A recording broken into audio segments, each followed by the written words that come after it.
Hoje, dia 24 de abril de 2024. Saldo. Ao... Bom dia ao doutor Paulo de Tarso Pires Nogueira. Bom dia à doutora Vilma Freire Belmino, desembargadora. Bom dia à doutora desembargadora Maria Regina de Oliveira Câmara. Bom dia ao procurador Francimauro Gomes Ribeiro, que está de forma virtual. Bom dia, desembargador. Bom dia. Bom dia, Carlos George Marques Rodrigues. A quem tanto o desembargador Djalma elogia o seu sorriso, que vem a brilhantar a presente sessão. Aos advogados, tantos que estão presentes como de forma virtual, aos servidores, aos assistentes, o representante da Polícia Militar, o nosso anjo da guarda, e a gloriosa Polícia Militar, conforme diz o doutor Paulo de Tarso. A secretária a Lorena, que nos vem acompanhando em todas as sessões. Servidores e assistentes. Também meu bom dia a todos que estão de forma virtual, mais uma vez. Existindo quórum, declaro aberto os trabalhos da 13ª sessão do dia 24 de abril de 2024, da Terceira Câmara de Direito Privado. E, por esta sessão, peço a iluminação de Deus. Eu vou passar ao voto da sessão anterior, já que os desembargadores já receberam o envio das cópias, e pergunto se a cada um se aprovam. De acordo, excelência. De acordo.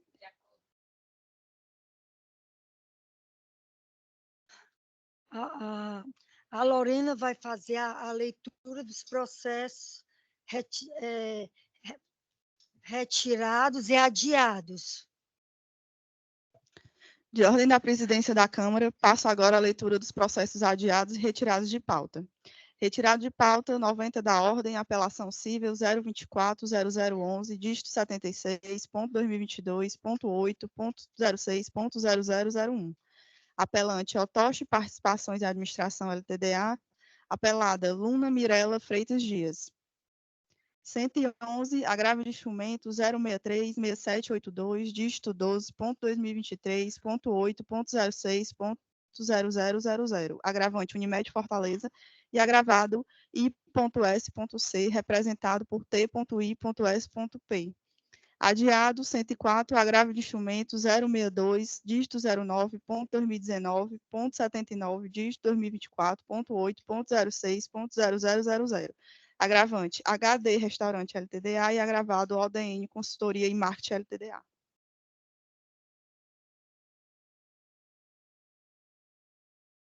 Agora vamos passar da sustentação oral e o primeiro processo do advogado Marcos Vinícius de Almeida. Ele se encontra? Não está presente? Virtualmente não está presente? Então, deixa eu dar meu olhar.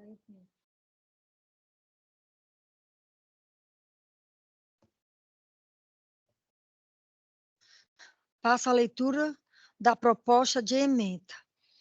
Direito processo, que é de minha relatoria. Direito processual civil, direito civil e administrativo. Agravo de instrumento, ação constitutiva de servidor administrativo. Pedido de missão provisória na posse. Requisitos legais preenchidos. Recurso conhecido e provido. Decisão reformada. Agora passar o...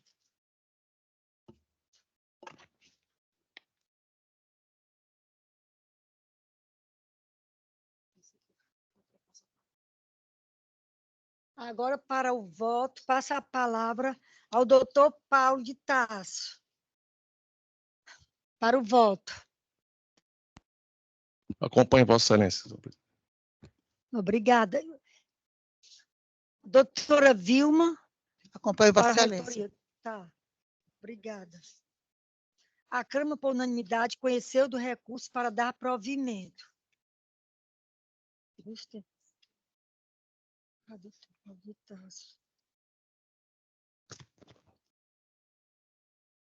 Para a segunda sustentação oral, perguntas, doutor Paulo Otávio Moto Corrêa se encontra. Bom dia. Apelação civil 019118.9/32/2017. Fortaleza, 35ª Vara Civil. Apelante, Mongeral Aijon, Seguros e Previdência. Advogada Milena Pinheiro Lima. Apelado Evilásio Fialho de Assis. Advogado Paulo Otávio Mota Corrêa. Relator Paulo de Tarso Pires Nogueira. O senhor tem por 15 minutos para a sustentação oral. Primeira pergunta, Excelência. Questão, porque isso é comum nas câmaras. Se o desembargador ele estiver provendo, aliás, negando provimento ao recurso, minha sustentação seria dispensável. Aí eu não sei qual o entendimento do desembargador. Estou pelo apelado. Perfeito. Excelentíssima desembargadora Cleide, presidente da Terceira Câmara de Direito Privado, excelentíssima desembargadora Vilma, doutora Regina Câmara, desembargador Paulo de Tarso, doutora procuradora, está virtualmente, outro representante da Defensoria Pública, servidores, demais colegas advogados. Eu defendo aqui o direito de um aposentado, que hoje conta com 80 anos de idade, que em janeiro de 89, contratou um plano de seguro individual. Não é plano coletivo como o STJ, a segunda turma do STJ, sedimentou o entendimento que o seguro em grupo, ou coletivo, como eles dizem, não pode sofrer, aliás, pode sofrer majoração por mudança de faixa etária. No meu caso, é o individual, que o STJ entende, salvo melhor juízo, porque a jurisprudência é pacífica lá, não cabe majoração do prêmio por mudança de faixa etária, apenas seguindo o índice autorizado pela SUSEP, ou o índice eleito. No caso do meu cliente aqui foi o GPM. Ele contratou em janeiro de 99 um plano de seguro e, quando passados 10 anos de contratado e contando a época com mais de 65 anos de idade, ele foi surpreendido com sucessivos reajustes. O último foi por mudança de faixa etária. O último que teve foi um descalabro. Porque eles alegam uma tal de sinistralidade e outras coisas, que aí você aplica essa cobrança no seguro em grupo. Isso não sou eu que digo, é o STJ. Segunda sessão da STJ sedimentou o entendimento, certo ou errado, mas sedimentou em seguro em grupo, ou coletivo, como eles chamam. Porque tem um estipulante. No meu caso, é um individual, como bem está dito aqui no relatório. E aí o que acontece? O prêmio que ele pagava saltou de 500 e pouco para o último 2.033. Então, dá uma discrepância grande. E a seguradora não justificou. O que é que se fez? Se ajuizou uma ação, se pediu uma tutela de urgência para nós calcionarmos judicialmente o valor que era incontroverso, que nós fazemos até hoje. Na época, foi um valor, acho que R$850, alguma coisa, reajustado pelo GPM. A ação foi julgada procedente. E aí o que acontece? A seguradora apela, alegando um pseudo-cesseamento de direito de defesa. A preliminar que ele alegou, salvo melhor juízo, porque está no processo. O prazo foi comum para todos. O direito não socorre aos que dormem, não sou eu que digo. Isso eu aprendi primeiro dia que eu sentei no banco de faculdade, na saudosa Unifor, no início da década de 90. Então, o que acontece? O advogado da seguradora quedou inerte. Feito foi concluso e julgado. E aí o que acontece? Ele apela, aí alega uma preliminar de cesseamento de direito de defesa. Não existiu esse cesseamento de direito de defesa. Inclusive, quando eu me manifesto aqui sobre a preliminar, eu digo, Despacho, está aqui, folhas 171 foi exarada a decisão, intimando as partes, através de seus advogados, para em 5 dias dizer se desejava compor a lide e, em não havendo avença, informar no mesmo lapso temporal se desejava produzir provas, especificando-as, pois, no transcurso daquele tempo, sem qualquer manifestação, o juiz presumiria haver concordância com o julgamento antecipado do feito. Não fui eu que disse, está no processo, folhas 171. O número não é bonito, porque é a tipificação penal, mas é aquilo, está aqui. Não fui eu. E ele alega infundadamente. E aí veio, depois, ao mérito. E a jurisprudência é pacífica. Se o cara é intimado, ele deixa precluir o direito, ele não pode mais, salvo se ele provar os motivos ensejados pelo CPC, e não foi o caso. E outra coisa, se tivesse nulidade, ele teria de alegar nulidade na primeira oportunidade que teve para se manifestar, e não fez. Até porque não existia nulidade. A realidade é um mero esperneio, né? E aí vamos para o mérito. No mérito, eu defendo o quê? Que é ilegal essa mudança do prêmio por mudança de faixa etária. Por quê? Porque aos seguros de vida individuais se aplicam as previsões da lei dos planos de saúde. Ele é expresso. É expressa esse regramento, não sei o que eu digo, Superior Tribunal de Justiça. Como ontem eu estava assistindo sessão acho que era a terceira turma do STJ, o ministro João Otávio Noronha dizendo regra tem que ser cumprida. Inclusive, era o Tribunal de Justiça de São Paulo. O ministro Marcos Bus disse, ministro, quando for chamar a atenção, é o Tribunal de Justiça de São Paulo. Não alertemos tanto pela dimensão. Meu amigo, não importa se é do Piauí, do Ceará, de São Paulo. Errou. Você tem que se curvar, não sou eu que digo. É a STJ que diz o CPC. Você vem aplicando de cima para baixo. Foi o que eles disseram. E esse regramento não fui o Paulo aqui que instituiu. Foi o STJ. Essa questão da impossibilidade de majoração do prêmio de seguro de vida individual. Repito, você pode aplicar esse reajuste por mudança de faixa etária nos seguros de vida em grupo. Em grupo. Aqui o STJ, inclusive é o ministro Paulo Ribeiro, é o que prevalece ainda hoje. O acórdão dele, ele bota aqui no agravo de instrumento, a RESP 176-6558 de Goiás. Inciso 2. Aqui tem 2. A jurisprudência pacífica desta Corte de Justiça de que nos contratos de seguro de vida a cláusula contratual que estipula a majoração do prêmio de seguro segundo a faixa etária do consumidor somente é abusivo quando o segurado completar 60 anos de idade, ter mais de 10 anos de vínculo contratual contados da vigência da Lei 9656/1998, se a pactuação lhe for anterior, por aplicação analógica do artigo 15º, parágrafo único da Lei dos Planos de Saúde. Da Lei dos Planos de Saúde. Agravo regimental no RESP 1.428.005 do Rio Grande do Sul. Relator ministro Ricardo Vilas Boas Cueva. Terceira turma julgada em 12 de abril de 2016. Então, não sou eu. Aí vamos aqui, o que é que o STJ entende para o seguro de vida em grupo. Por quê? Porque é pacífico deles lá. Seguro de vida em grupo, em 2022, a segunda sessão, pacificou o entendimento. Ele diz aqui que nos seguros de vida em grupo pode haver majoração. No meu caso, como bem está colocado aqui no relatório, o relatório ele é expresso. Ele diz o seguinte aqui, trata-se de ação ordinária, declaratória e combinatória acumulado com pedido de tutela de urgência ajuizado por Evilásio Fialho de Assis, repita-se, um senhor que hoje tem 80 anos, acometido de várias moléstias, inclusive câncer de garganta, câncer de laringe, mas nós não pedimos prioridade por conta disso, apenas a idade dele. Em face de Mongeral, a Ejon Seguro e Previdência, sob a narrativa de que é cliente da demandada, tendo com ela firmado contrato de previdência privada, plano de assistência familiar e um plano individual, sendo este o último objeto da discussão em lide. É justamente isso, senhores. Plano de seguro de vida individual. É face a face. Eu não estou contratando um estipulante, como tem nas empresas, em grupos econômicos, para ir me representar e todos os meses eu sofro um desconto, não. Eu estou aqui num plano individual de seguro. Então, excelências, o que nós pedimos é que seja aplicado o regramento do Colégio da STJ.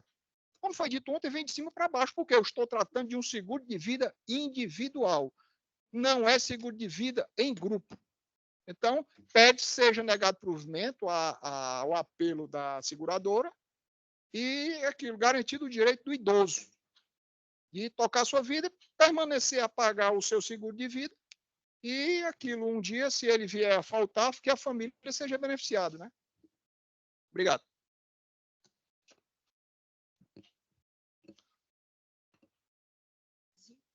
Parabenizo ao advogado pela sua explanação da sustentação oral. Passo a palavra à desembargadora. Não, tem o doutor Paulo. Certo, o doutor Paulo, ele é o relator do processo. Passo a palavra. Pois não, senhora presidente, obrigado. Voto. Senhora presidente, diante da sustentação oral, nobre advogado, que parabenizo, eu solicito o adiamento. O julgamento trago na próxima sessão. Preciso estudar melhormente esse assunto.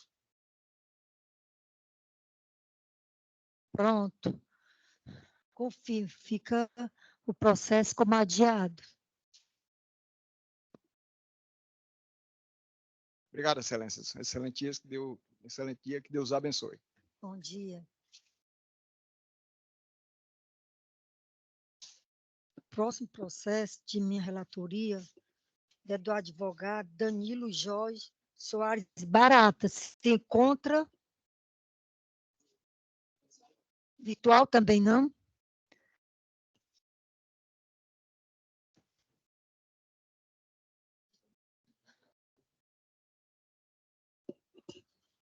Passo à leitura da ementa.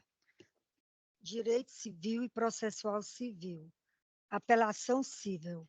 Ação de prestação de contas. Primeira fase. Recurso cabível. Agravo de instrumento.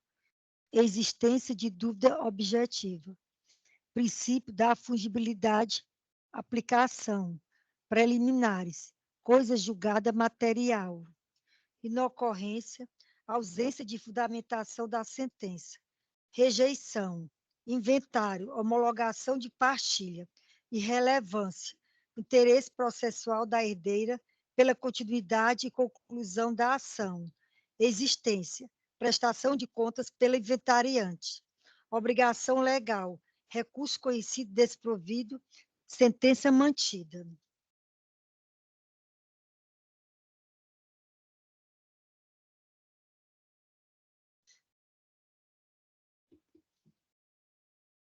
Agora passo o voto para doutor Paulo.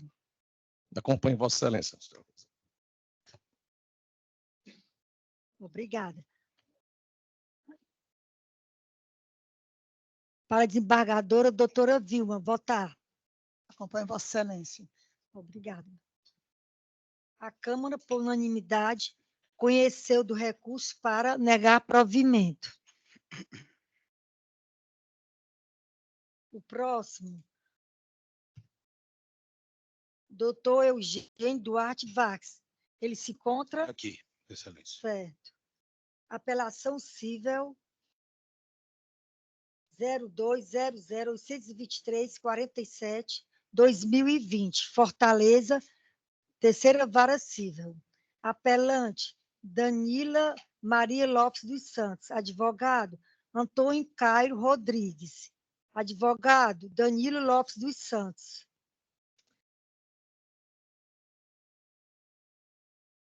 Apelante, apelado, Clínica Odontológica Asfor Rocha. Advogada Mariana Bezerril Nogueira. Advogada Roberta Duarte Vasques. Advogado Diego Monteiro Maciel Lima. Advogada Olga Paiva Bezerra Vasques. Advogado Lucas Costa de Pinho Pessoa. Advogado Paulo Henrique Gomes da Silva. Advogada Isabela Alcoforado Campos. Apelante, apelado, Apvida Assistência Médica. Advogado Igor Macedo Facó. Relator Paulo de Tarso Pires Nogueira. Pronto, passa a palavra ao nobre advogado pela sustentação oral no prazo de 15 minutos. Perfeito, Excelência. Primeiramente, um bom dia a todos. desejar aqui uma venturosa semana a todos nós, abençoados por Deus. Eu cumprimento aqui a mesa na pessoa do desembargador Paulo, e desde já faço aqui um abraço a todos os colegas, os serventuários da Justiça que estão aqui presentes, representantes do Ministério Público, Defensoria. Bem, eu vou tentar ser bem objetivo e bem rápido, desembargadores, em decorrência da clareza solar do direito que assiste a clínica Aço Rocha, a clínica Sorriso, nesse caso em particular. Primeiro ponto que é importante que se diga é que a sentença de primeiro grau inobservou um documento essencial que foi apresentado em memoriais, do qual existe inclusive uma preliminar na nossa apelação, que informa que da nulidade absoluta ou da análise do documento para aplicação da causa madura. Esse documento que está anexado nos memoriais simplesmente é o retorno da suposta vítima, desembargador, à clínica, mesmo ela se dizendo, portanto, né, que sofreu um dano à sua estética, enfim, na clínica, e meses depois volta à mesma clínica desembargadora para ser atendida de novo. Pasmem. Como é que alguém que sofreu um dano em um determinado local, meses depois, comparece ao mesmo local para ser atendido de novo? Esse documento não foi observado pelo juiz de primeiro grau. E é um documento essencial à demonstração de que não houve má conduta, má atendimento ou dano gerado à paciente, no caso, apelante também, nesse caso, porque nós estamos apelando e ela também em decorrência do dano aplicado em primeiro grau. Nós entendemos que não existe dano, não só por esse documento, desembargador Paulo de Tarso.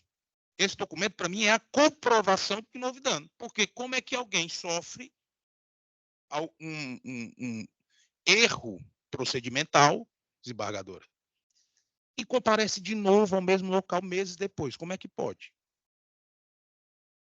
Pelo menos, no meu ponto de vista, é contraditório. Eu jamais voltaria no local em que eu sofri um dano. Esse é o primeiro ponto. Esse é um ponto preliminar, que nós pedimos até a nulidade da sentença, ou, e alternativamente, que o CPC permite, que esse documento seja utilizado como fundamento da causa madura para dar procedência à nossa apelação e inexistência de dano, consequentemente. Mas lembrando que na sentença não foi observado esse documento e estava ainda em fase de instrução, memoriais, portanto, o juiz deveria ter observado. Entretanto, o magistrado de primeiro grau observou várias condutas inapropriadas da paciente. E mesmo assim entendeu por condenar, o que também é contraditório. Porque o magistrado, e no depoimento pessoal da apelante, e ora também apelada, ela diz claramente que inobservou todas as recomendações da profissional, no caso, odontóloga, que a atendeu. O pós-operatório, ou pós-procedimento, exigia que ela realizasse algumas questões para preservar para ter o tratamento, né, a evolução do tratamento de forma correta, para desinchar a boca e assim por sinal, e assim por diante. E o que era exigido? Que ela tinha que se alimentar pelo outro lado da boca, que ela tinha que higienizar a boca, que ela tinha que bocejar, que ela não poderia se alimentar com alimentos sólidos, nem de alimentos quentes.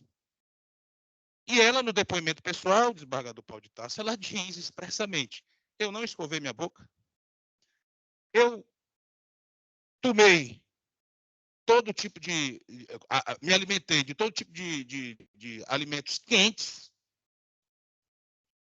E, portanto, como é que alguém, e aí, obviamente, logicamente, logicamente, ocorreu o quê? A infecção, porque como é que não infecciona se o paciente não segue as recomendações do profissional de saúde?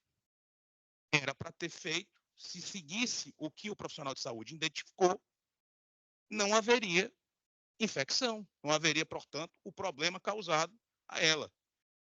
E ela foi procurar o quê? E é importante que se diga, foi orientado, ó, aconteceu alguma coisa, procure a clínica. Procure a clínica. E ela não procurou a clínica, desembargadora. Ela procurou o Apvida, o hospital. O hospital não cuida de problema odontológico. O que o hospital disse? Vá para a clínica. E nesse empurra e vai, ela perdeu o time correto de ir, obviamente, tratar do problema. E alegou erro do procedimento, que não é verdade. Arrancar o dente era, inclusive, a recomendação que ela mesma disse no seu depoimento, que ela já tinha visitado outros profissionais, e os outros profissionais disseram que era o mesmo procedimento a ser adotado, que foi o que ela fez.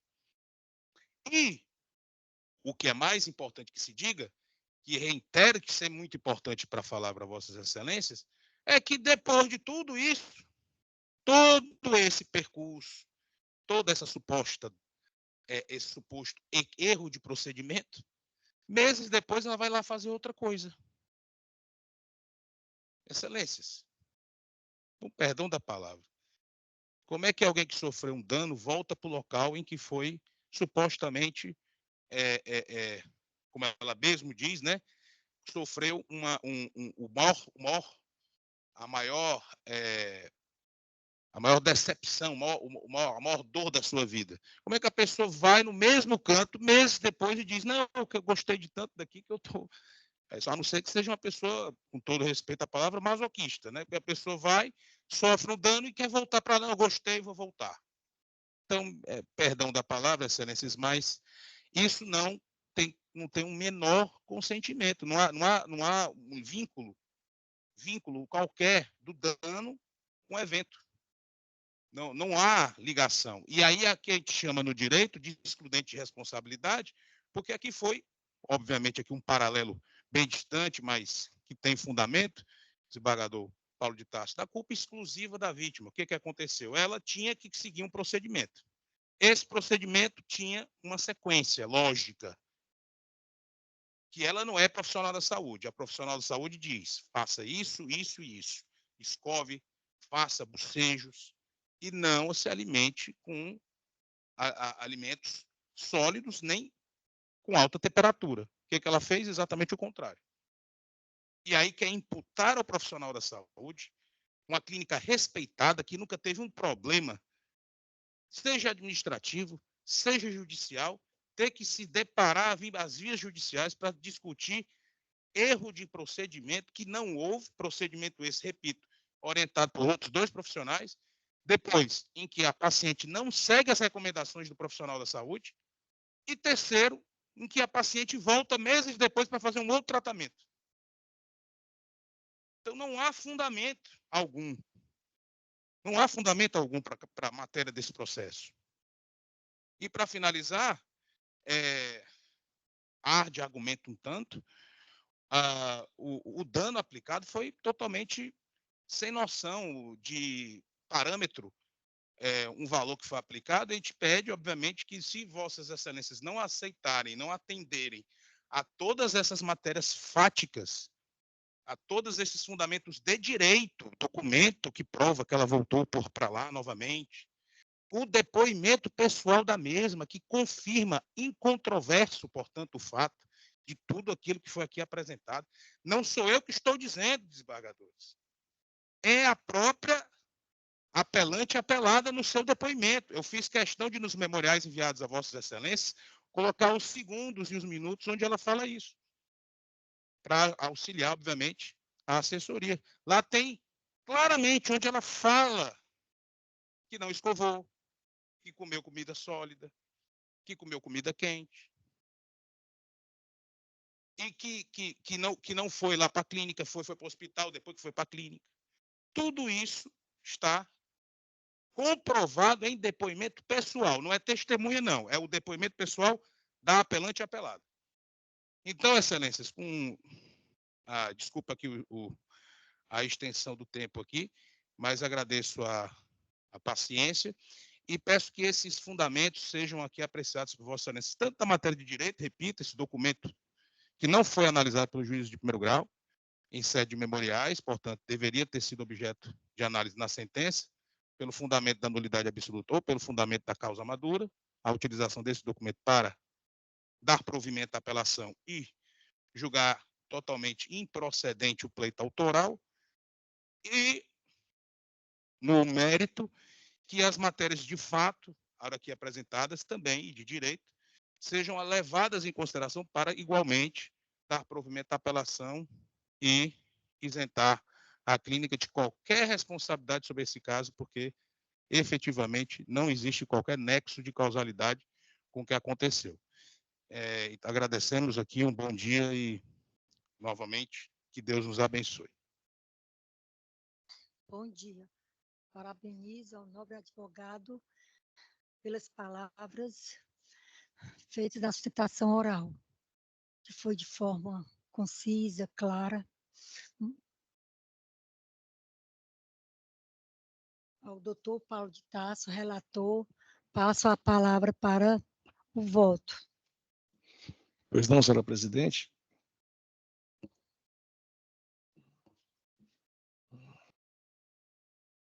Vou ler aqui a proposta de emenda.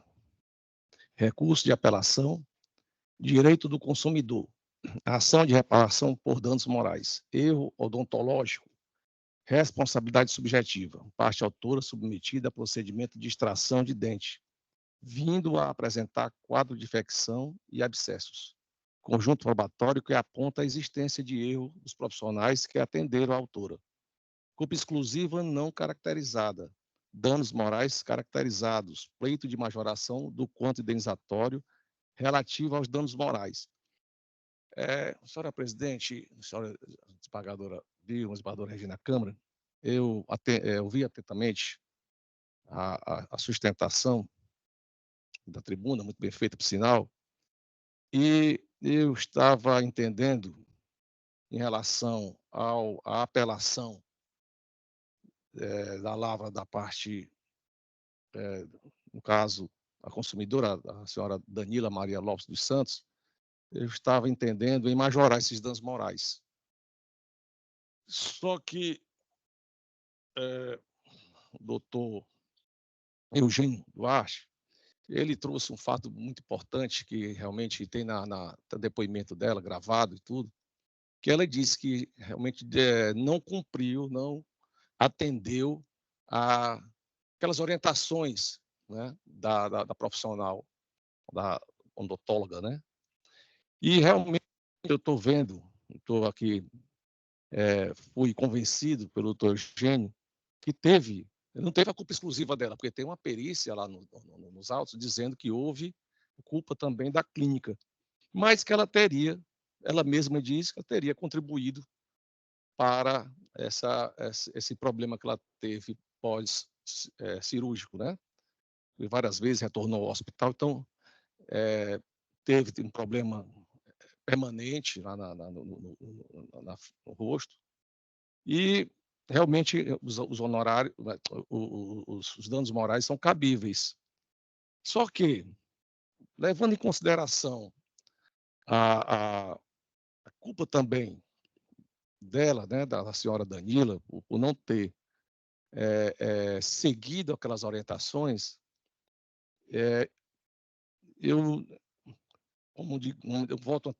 aquele voto antecipado, eu teria dado provimento ao recurso dela, eu vou manter a decisão em totum lá da nossa colega lá do primeiro grau, né, e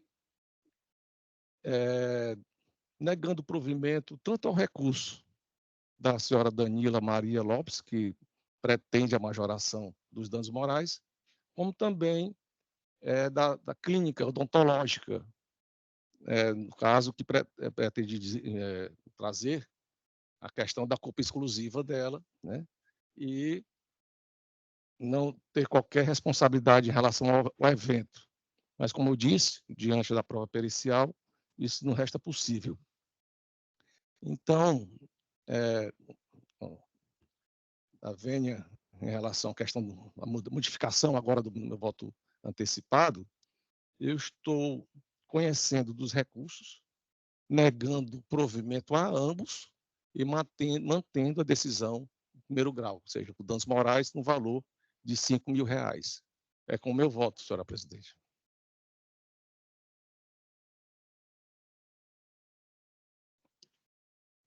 Pronto. Passar.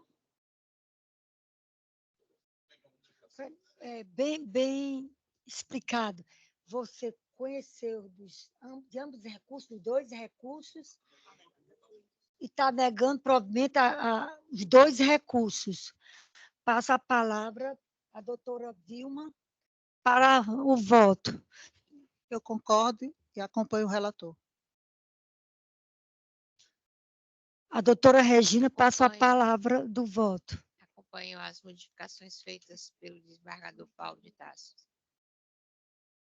A Câmara, por unanimidade, conheceu dos recursos de ambos para negar-lhe provimentos. Obrigado, excelências. Bom dia a todos.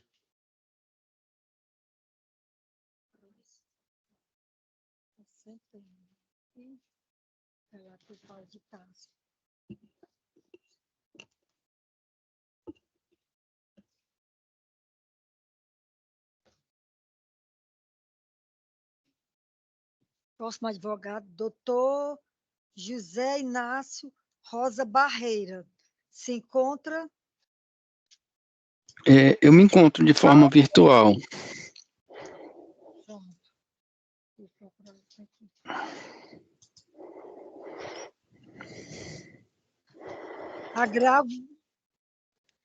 Agravo interno 00-493-49-2008. Fortaleza, 26ª Vara Civil. Agravante, Banco do Brasil S.A., advogado José Inácio Rosa Barreira.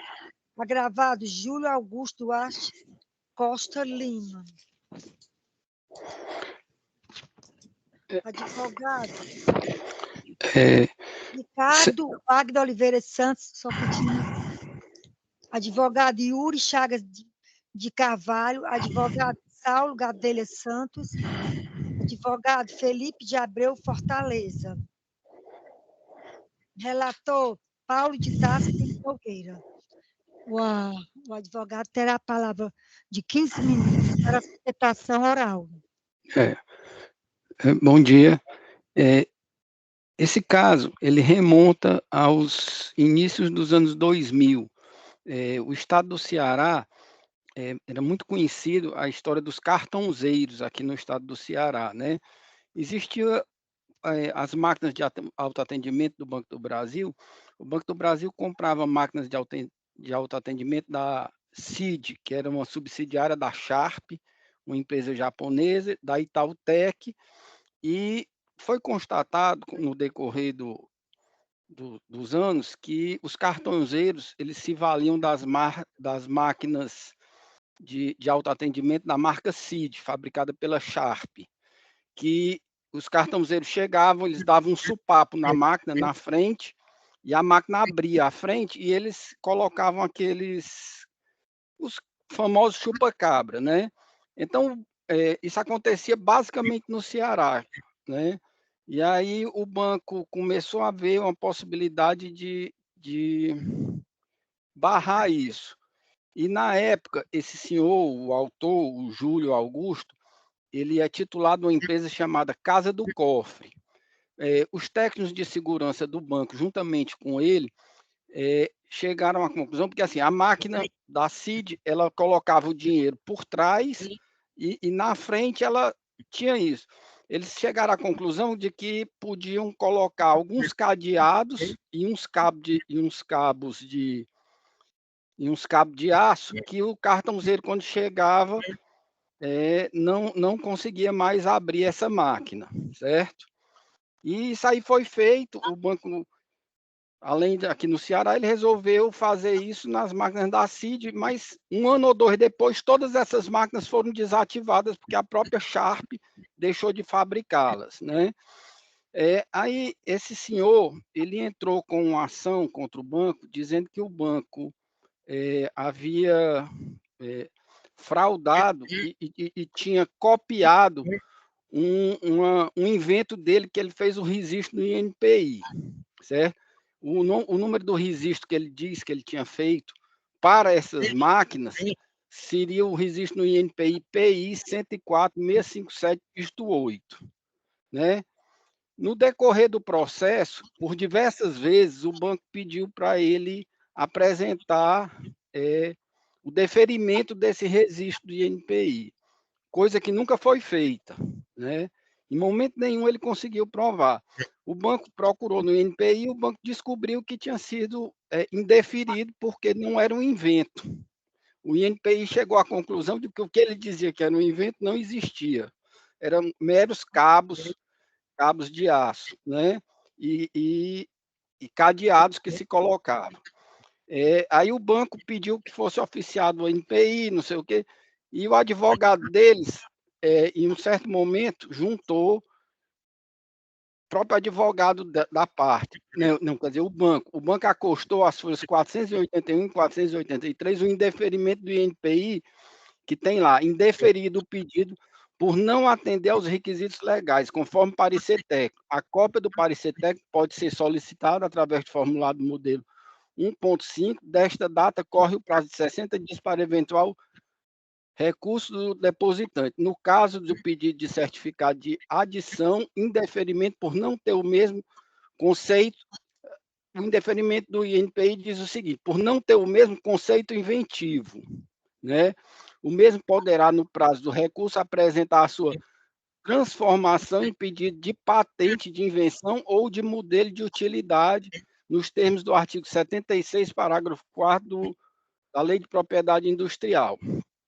Passado isso, os advogados da parte contrária apresentaram um recurso que eles fizeram no INPI, dizendo que tinham feito várias alterações e pediam que já que o próprio INPI tinha chegado à conclusão de que não existia invento naquilo, que fosse considerado um modelo de utilidade, né? E apresentou vários, ele anexa aqui vários desenhos técnicos diferentes do que tinha na inicial, e no fim ele conseguiu provar ou apresentar um tal de modelo de utilidade, que o INPI disse que aquilo poderia ser talvez um modelo de utilidade diferente do que ele apresentou na inicial, né? Por esses motivos, a juíza extinguiu a ação contra o banco, dizendo que ele não conseguiu comprovar que esse modelo de utilidade seria a mesma coisa do pedido de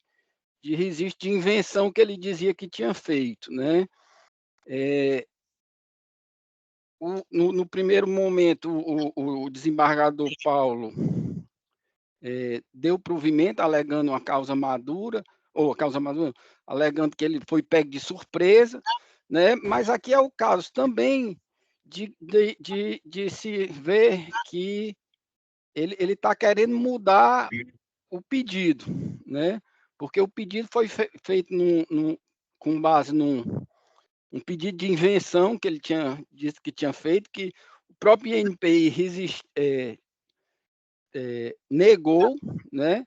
Então, ele está mudando a causa de pedir, que o banco não pode aceitar, e ninguém pode mudar a causa de pedir no meio do processo, sem o consentimento da outra parte. Então, por esses motivos, a gente requer o provimento do agravo interno pela manutenção da sentença de primeiro grau, né?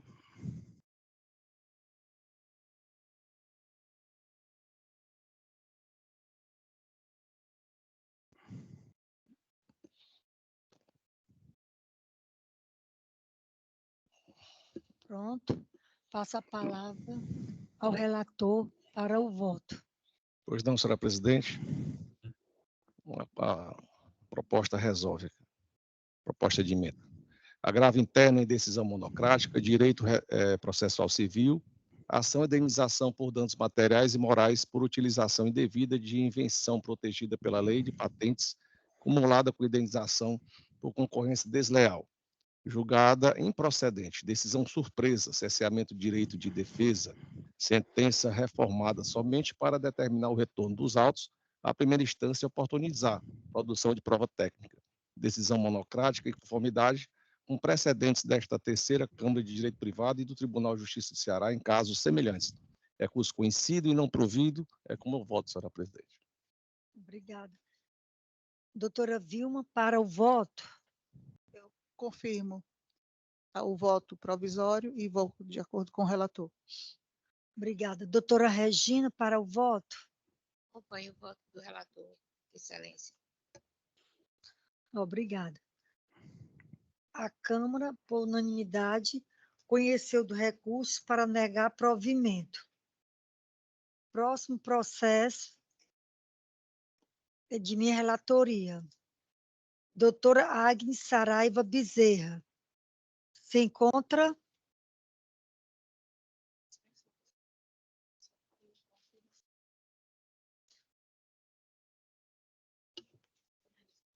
Eu vou ler a minha.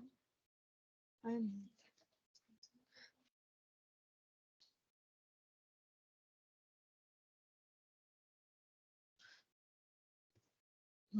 isso é isso. Pronto. A ementa. Direito civil, direito do consumidor, agravo interno em agravo de instrumento. Ação de obrigação de fazer, combinado com a ação de danos materiais e morais. Tutela de urgência deferida. Paciente menor, diagnóstico de transtorno de espectro autista. Prescrição médica. Assistência multidisciplinar.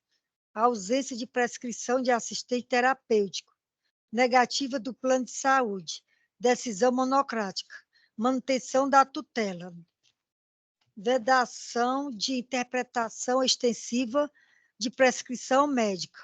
Manutenção, ausência de assistente terapêutico no feito. Precedentes jurídicos do TJCE. Recursos conhecidos para negar-lhe provimento. Passo a palavra ao doutor Paulo de Tasso para o voto. Eu acompanho Vossa Excelência, senhora presidente. Obrigada. A desembargadora doutora Vilma para o voto. Acompanho Vossa Excelência. A Câmara, por unanimidade, conheceu do recurso para negar-lhe provimento. O próximo processo, advogado Armando Pinto Martins, se encontra? Agravo de instrumento 062-377-550-2023. Pacajus, segunda vara da comarca de Pacajus. Agravante FB da C, agravante GG da S. Advogado Armando Pinto Martins. Agravado RR da S. Então, deve ser.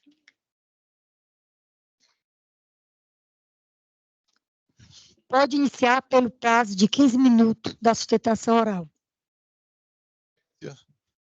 Excelentíssima, nobres julgadores, dia. Excelentíssima senhora desembargadora, relatora e presidente, muito nos honra hoje com a sua relatoria, que eu parabenizo desde já, excelência, porque a senhora, ao assumir esse processo, já relatou e pautou. É que a sociedade espera da justiça. Então, eu parabenizo a senhora de coração. Nobres, na pessoa da senhora, eu cumprimento os demais desembargadores, desembargador Vilma, desembargadora Regina, desembargador Paulo de Tasso, nobre Defensoria Pública, distinto Ministério Público. Não tem mais nenhum advogado aqui, mas eu queria saudar aqui minha filha. Terceiro período de Direito.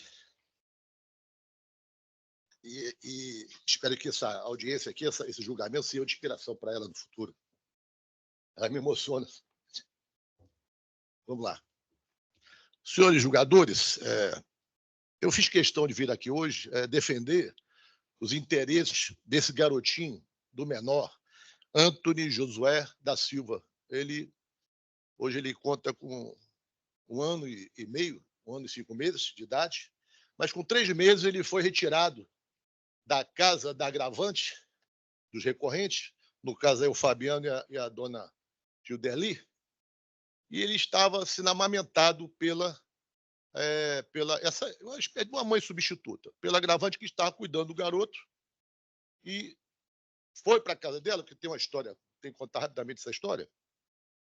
A mãe biológica do menino, ela é dependente, uma paciente química. Ela já tinha um filho já tem um filho no abrigo, já com 3 anos, que ninguém conseguia adotá-lo. E esse garotinho ela prometeu, assim que nascesse, ela daria esse menino, o Josué, para a criação, para os agravantes, para cuidarem dele. Eles prepararam a casinha dele, o quarto, tem as fotos todas aí. Ela fez um tratamento para amamentar esse menino, que é uma coisa excepcional, né? Então, como houve, não se sabe por quê, houve aí algum problema lá no Pacaju, ninguém entendeu até agora, não tá muito claro isso, e o juiz de Pacaju mandou pegar esse menino, buscar esse menino, prender esse menino e levar ele, tirar da casa dos agravantes, que é em Aracati, e mandar botar em Pacaju, no abrigo público. Lá para cá, uma luta muito grande, pedidos e audiências, conversei com o juiz várias vezes, ora pessoalmente, virtualmente. Ela esteve com a Defensoria Pública de Pacajus, ela concordou em entregar aquele menino, vou entregar meu filho, a dona Roniela, que é agravada, concordou em entregar a presença, e tem um documento nos autos da Defensoria Pública, ela concorda. Houve uma audiência aqui no Sejusc, onde ela também pede para que essa criança fique aos cuidados, que a criança seja adotada pelos agravantes. Então, foi todo esse drama que nós estamos passando. E realmente, até eu me apaixonei pela causa, porque o menino já fez aniversário, não teve direito nem um parabéns, nem um presentinho, nem nada. Mas, felizmente, Excelência, o Ministério Público de Pacajus, e eu fiz questão de vir fazer essa sustentação, humilde sustentação oral, porque não constou no relatório da nobre relatora esse parecer do promotor de Pacajus. E eu queria ler um trecho rápido do doutor Sérgio Leitão, que ele fala o seguinte, as folhas 125, que decorrido mais de um ano de acolhimento do menor, não foi possível encontrar uma familiares afins ou biológicos que pudessem cuidar dessa criança, porque ele já está lá há mais de um ano. Ele fala aqui que a genitora, em nenhum momento, contestou o pedido. Muito pelo contrário, que ela concordou perante, inclusive, a Defensoria e perante o Centro Judiciário de Solução de Conflitos, o Sejusc. Então, ele repara aqui, ele faz uma observação. Ainda os agravantes mantêm afeto pela criança, que é interessante. Depois de um ano, eles continuam apaixonados pela criança, lutando pela guarda provisória e ter um processo de adoção e tramitação, né? E ele fala mais aqui que para a gente, para que seja observado, fala para o juiz, ele dá o parecer, o melhor interesse do menor e dá a prioridade absoluta, de acordo com a Constituição Federal. E pede também, finalmente, o nosso ilustre promotor de Pacajus, e pede deferimento pela guarda provisória dessa criança, que volte lá para a casa onde ele estava, a casa dos agravantes, né? E que o juiz dê competência para Aracati, porque esse processo tramita em Pacajus e que decline para lá. Bom, o juiz negou e deferiu. Ele vai, como é que se diz, iniciar a instrução do processo e tudo mais, mantendo o garotinho, o Antônio Josué, no abrigo. Então, é isso. O resumo é o drama que essa criança está passando, né? Uma luta, um sofrimento para todo mundo, inclusive para a mãe biológica, né? A avó do bebê é diarista. Então, há uma conexão da família biológica com a família que pretende adotar essa criança, que estava na guarda, de fato, dessa criança. Eles também, todos viviam na casa desse pessoal. E aí vem a fundamentação, excelências, que é o próprio Estatuto da Criança e do Adolescente, no artigo 1º, que trata da proteção integral à criança. Tem o parágrafo 2º do artigo 33, que excepcionalmente diferenciar a guarda fora dos casos de tutela e adoção para atender situações peculiares. E tem o artigo 227 da Constituição Federal. Então, nós estamos pedindo, suplicando que seja provido esse agravo e que esse bebezinho, que está com 1 ano e 5 meses, a gente possa resgatar essa dignidade dele, voltar lá para o lar dele, para a casa dele, que ele não teve dinheiro nem no carrinho de bebê para ele poder pegar sol. Porque quem é que vai lá no abrigo pegar a criança e levar para tomar um solzinho? Então, nem isso, nem a roupa. Ele saiu quando ele foi apreendido, né, pelo Conselho Tutelar, ele foi com a roupa do corpo. Então, até hoje, nem visita, é interessante, nem visitação esse garotinho pôde receber dos agravantes, porque não permitiam lá. Então, é isso aí, agradeço muito a atenção, desculpa a emoção, porque esse caso realmente tem emocionado não só os familiares, as pessoas envolvidas, mas o advogado também, até minha filha aqui se emociona, que vão em casa e chora, né, desse jeito. Muito obrigado pela atenção e bom dia a todos. Bom dia. Parabéns pela sustentação oral, que é feita de forma breve, mas bem explícita. Como relatora, vou ler a proposta de emenda. Estatuto da Criança e do Adolescente. Agravo de instrumento e agravo interno em ação de adoção plena com guarda provisória e destituição de poder familiar. Guarda provisória, adoção à brasileira. Pretensos adotantes sem inscrição no cadastro de adoção. Ausência de exceção do artigo 50, parágrafo 13º do ECA, Estatuto da Criança e do Adolescente. Relação afetiva, inocorrência, menor em tenra idade, recurso de agravo de instrumento conhecido e desprovido, agravo interno prejudicado, decisão de origem mantida. Mais adiante, pelo que o caso requer, procederei com a leitura das propostas das razões da proposta da emenda. Preliminar, impossibilidade de homologação da composição amigável celebrada entre as partes. Sobressai do presente recurso de dissídio envolvendo guarda de menor, caracterizado como direito indisponível. Quanto a priori, admita-se transação a respeito do seu exercício, tratando-se de demanda que envolva o interesse de criança ou de adolescente. A homologação do acordo deve sempre observar o princípio do melhor interesse do infante. Após profunda reflexão, conclui pela não homologação do acordo em referência, porquanto prejudicial aos interesses do menor. Cinge-se a controvérsia recursal em definir o acerto ou desacerto do juízo singular em deferir a concessão da guarda provisória do menor aos agravantes. No caso sobre apreço, evidencia-se que a criança nascida em 6 de novembro de 2022, contando atualmente com 1 ano e 5 meses de idade, foi entregue ao casal agravante no dia seguinte ao seu nascimento, tendo convivido com ambos até 17 de janeiro de 2023, quando foi entregue ao Conselho Tutelar. Ou seja, a convivência durou apenas 71 dias. Verifica-se que o casal agravante não está inscrito no cadastro de adoção e não se amolda a nenhuma das exceções previstas no 13º parágrafo do artigo 50 do Estatuto da Criança e do Adolescente, o que demonstra, diante de uma análise sumária, a tentativa de adoção à brasileira, com a bula aos trâmites legais necessários para a concessão da guarda provisória do infante. Assim, demonstrado que os agravantes não se encontram inscritos no Cadastro Nacional de Adoção, não submetendo a qualquer preparação ou acompanhamento medidas de extrema importância para os interesses da criança, fica notória a violação do disposto no Estatuto da Criança e do Adolescente e a recomendação número 8 do Conselho Nacional de Justiça. Ademais, embora o Superior Tribunal de Justiça entenda que a observância do cadastro de adotantes não seja absoluta, devendo o juiz analisar cada caso concreto, levando-se em conta o eventual estabelecimento de vínculo socioafetivo da criança com pretenso adotante não cadastrado. HC, habeas corpus, número 468, 691, Santa Catarina, relator ministro Luiz Felipe Salomão, 4ª turma, DJE de 11/3/2019. Extrai-se do caso, ora analisado, a ausência de tal vínculo.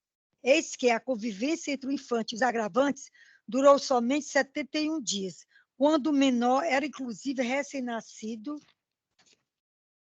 inexistindo, a meu sentir, o aperfeiçoamento dos laços afetivos. Configurada a irreversibilidade da medida requerida, ante a possibilidade de criação de vínculos, incidido na espécie disposto no artigo 300, parágrafo 3º do Código Processual Civil. Agravo de instrumento conhecido e desprovido. Agravo interno prejudicada. Decisão de origem mantida. Agora passo a palavra para o voto ao doutor Paulo de Tarso. Pois não, senhora presidente, é uma situação interessante essa, né, que está sendo posta, mas nós temos um procedimento para o sistema de adoção funcionar, sob pena de ser esvaziado, né? Uma criança nessa situação, ela tem que ser cadastrada e levada a uma família que também esteja cadastrada naquela fila, porque senão, fugindo isso, realmente pode esvaziar todo esse esforço em relação ao sistema de adoção. Por esta razão, senhora presidente, acompanho Vossa Excelência. Pois não, obrigada. Passo a palavra à doutora Vilma para o voto. Senhora presidente, também concordo com o voto de Vossa Excelência, porque se a gente começar a entregar crianças em uma casa ou em outra e escolher os adotantes, o que vai acontecer? Não precisa mais do cadastro nacional e a gente vai tirar a oportunidade das pessoas que realmente estão inscritas e cumprindo tudo o que é necessário para a adoção. Acompanho Vossa. A Câmara, por unanimidade, obrigada. A Câmara, por unanimidade, conheceu do recurso para negar provimento. Bom dia a todos. Bom dia.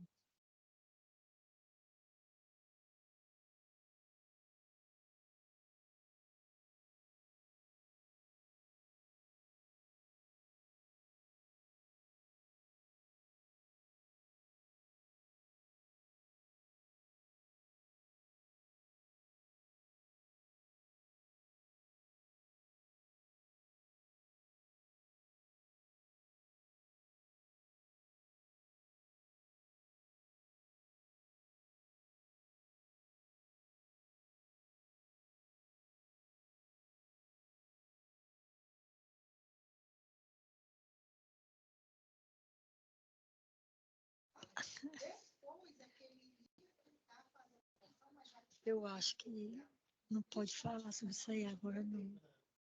Que ela está falando, pode falar, não.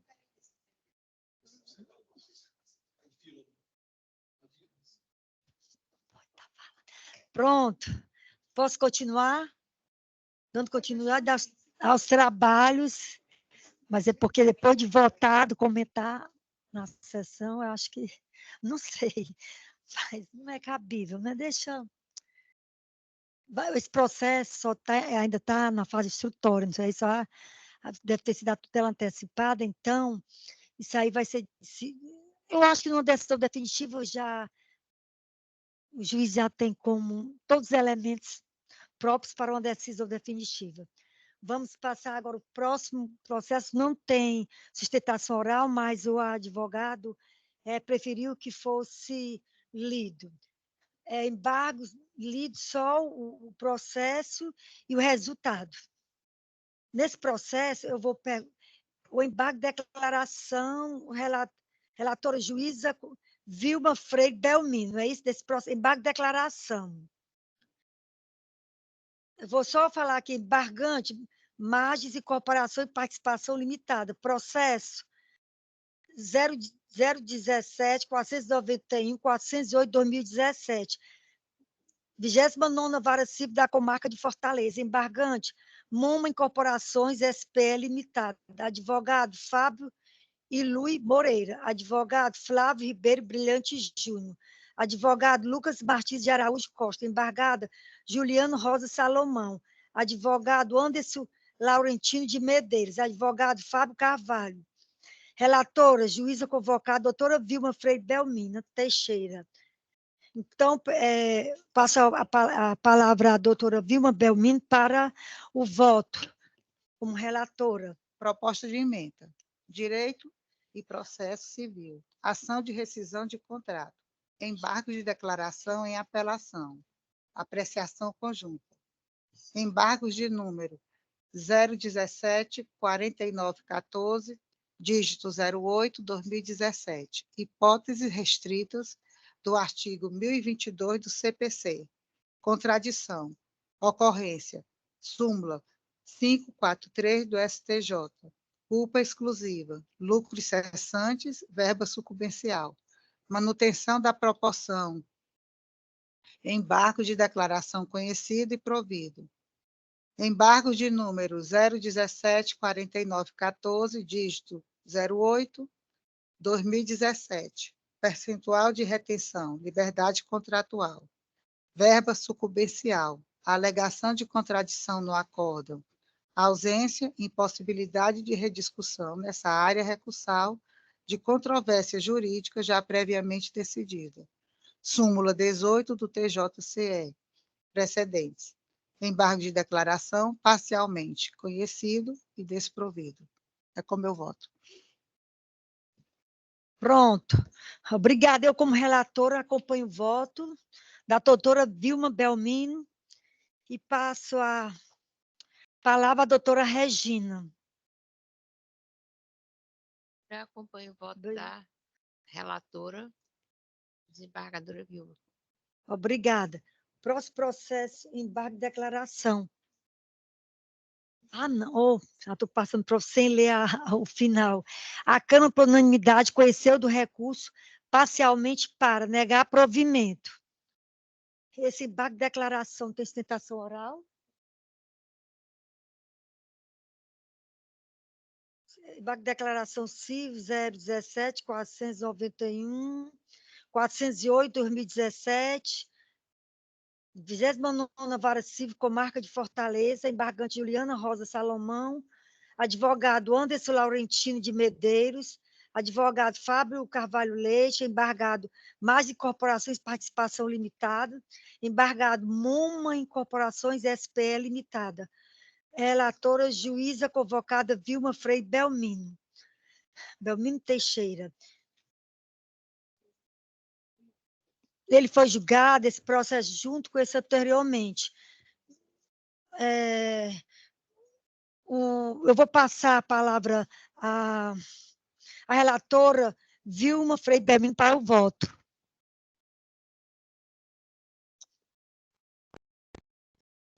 Você entendeu? Um processo está ligado ao outro, embargo de declaração civil e embargo de declaração civil. Porque são dois.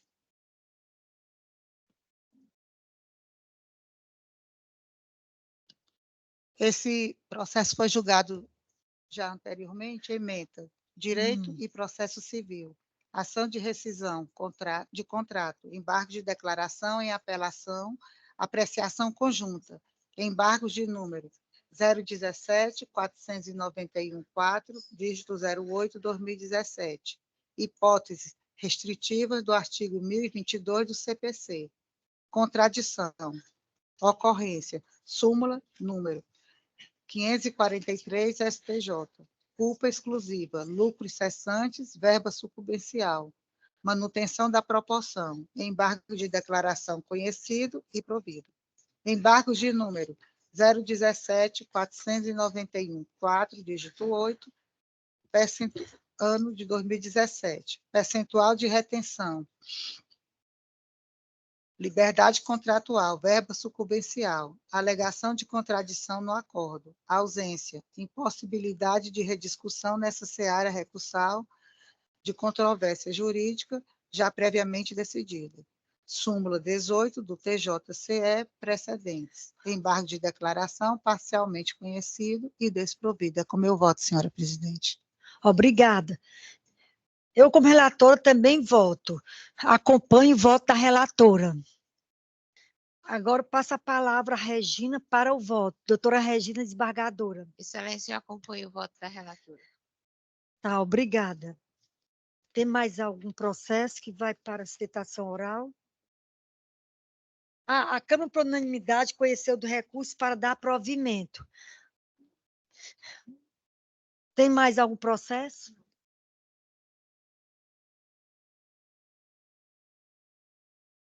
Pergunto se todos confirmam o voto provisório dos processos que entraram em pauta. Eu confirmo, senhora presidente. Doutor Paulo Tasso? Confirmo. Confirma. Doutora Vilma Belmino, confirma. Doutora Regina Câmara, confirma. Confirma, excelência. Anuncio que todos os processos que forem submetidos ao sistema de voto provisório previamente sejam incluídos em pauta, bem como os extrapautas, se tornam definitivos os julgamentos nos termos dos respectivos relatores.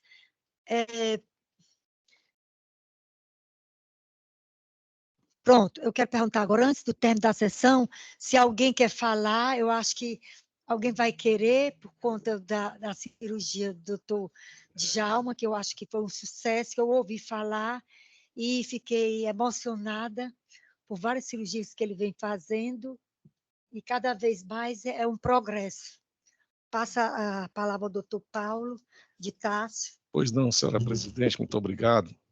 Queria renovar meu abraço a Vossa Excelência e também às minhas queridas amigas desembargadoras Vilma Teixeira, Regina Câmara, ao representante do Ministério Público, procurador Francisco Mauro Ribeiro, meu amigo Carlos George, da Defensoria Pública, doutora Lorena, secretária da Terceira Câmara, servidores do Tribunal de Justiça e o representante da nossa gloriosa Polícia Militar do Estado do Ceará.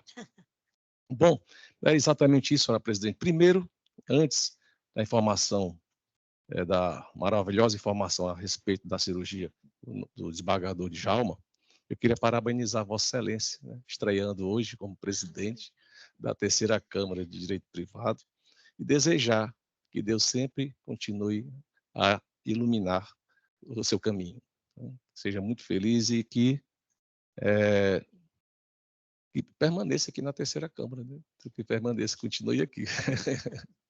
Pois é, em relação à questão da cirurgia, realmente foi uma cirurgia longa, mas deu tudo certo. Tudo, né, foi um sucesso total, e agora torcer para que ele se recupere o mais rápido possível. Agradecer pela oportunidade, senhora presidente. Muito obrigado. Obrigada. Doutora Vilma, doutora Regina. Senhora presidente, primeiro eu quero parabenizá-la pela condução dos trabalhos e dizer que eu desejo que a senhora se mantenha nessa posição, porque a condução foi maravilhosa e é muito satisfativo para a gente vê-la como desembargadora e também já como presidente de uma Câmara. E eu faço as considerações do desembargador Paulo. Não mude de Câmara, não. Assim, existe uma unidade tão boa e tão grande, e eu acho que a Terceira Câmara tem que desmistificar essas saídas, essas coisas. Vamos nos unir, vamos tentar fazer com que ela fique parecida ou perto das outras. Obrigada pelas palavras a mim Senhora dirigidas. presidente, eu quero parabenizá-la também pela condução tranquila, calma e eficiente. E rápida. E rápida. A eficiência já inclui, né, a rapidez, né? E também desejar ao desembargador Djalma uma breve recuperação. Parabéns. Obrigada. Então, nada mais havendo. Ai, nem me lembrava, desculpe. Sim, peraí, eu vou perguntar ao procurador se ele tem algo a dizer nessa sessão. Sim, desembargadora Cleide. Obrigada. Em primeiro lugar, eu quero... Eu estava já pensando em terminar e não me lembrei. Eu também não poderia... Mereço perdão. Eu também não poderia deixar de lhe parabenizar pela excelente condução da sessão. Também quero fazer minhas palavras as da doutora Vilma Belmino e rogo para que a senhora continue aqui nessa Terceira Câmara, que, de fato, é diferenciada. E, por fim, eu quero pedir minhas escusas por não estar presencialmente hoje, é porque eu estou acometido de uma pequena faringite e não queria levar esse problema para todos vocês pessoalmente. Mas, se Deus quiser e Ele permitir, na próxima estaremos juntos novamente. Então, quero desejar um bom fim de semana para vocês e um beijo no coração de cada um. Até mais. Obrigada. Desembargadora, Defensor público terá a palavra. Isso aí, com esse sorriso dele, desembargadora, pode passar em branco. desembargadora Cleide, parabenizar a senhora.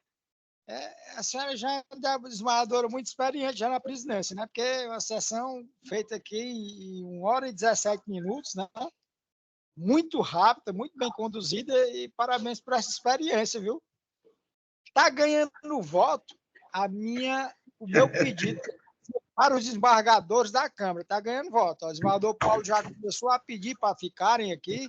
Desembargadora Vilma e a desembargadora Regina. Então, Começaram a pedir para todo mundo ficar. Eu não vou pedir mais, não, porque quando eu pedi, parece que fazer mudar. O desembargador Não. fazia mudar. Então, eu não vou pedir mais, não. Vou seguir o que eles estão, deixar só eles pedindo mesmo, como o procurador, doutor Francisco Mauro, também. E rogar a Deus também pela cirurgia que foi um sucesso do desembargador Djalma, né? Deus é fiel e ele vai se recuperar rapidamente, vai estar, talvez não mais aqui na terceira Câmara, mas fazendo o seu trabalho que ele faz muito bem feito na Câmara para a qual ele vai ser promovida. Um abraço em todos e Deus abençoe a todos nós. Obrigada pelos elogios feitos a mim. Realmente também estou me sentindo feliz e à vontade com todos vocês. Declaro a sessão do dia encerrada.